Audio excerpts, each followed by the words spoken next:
1947, both of us.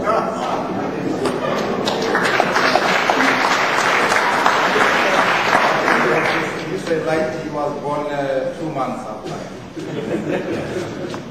We went to university the same year, the University of Zululand in 1997. And before we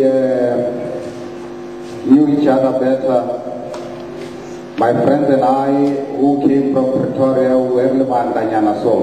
we used to call Mthuli volunteer big head. Because he was always volunteering, always doing things. Whenever we had to arrange the hall for meetings, Mthuli was there. Everything where volunteers were required, Mthuli was there. We joined SASO more or less at the same time, I think, with Vivani. Great to see Vivani here after 36 years. And we were elected together into the SRC, and he became president and I was treasurer, but I came into the SRC representing the science faculty. And so he was my president, he was my leader, and he was the elected interim deputy president of the BPC, and in that sense then again he was my leader. He asked me in his capacity as interim president in the run-up towards the Hammanskraal Congress in 1972 that I should organize the Pretoria area.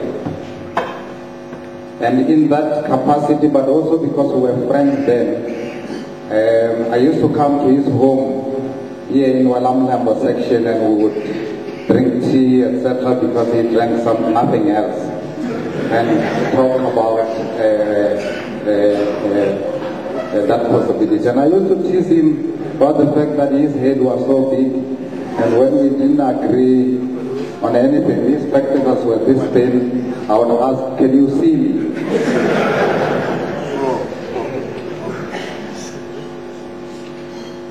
He was an ordinary guy, not like you and I, from an ordinary family, and he liked ordinary things. But Mthuli was an ordinary guy. The only difference with many of us was that he was a total and complete patriot. He loved his people unconditionally. And that's why he couldn't stand back and watch that man abusing black women at that stage. He was completely committed to his people. And he was as honest as a child. What you saw is what you got. He was uncomplicated. Completely uncomplicated. He worked so hard. Whenever we had things to do, Mthuli would be in the forefront, and he would work into the night, uncomplaining. But he was also able. He wasn't just working in jail. He knew what he was doing. He was very capable. He was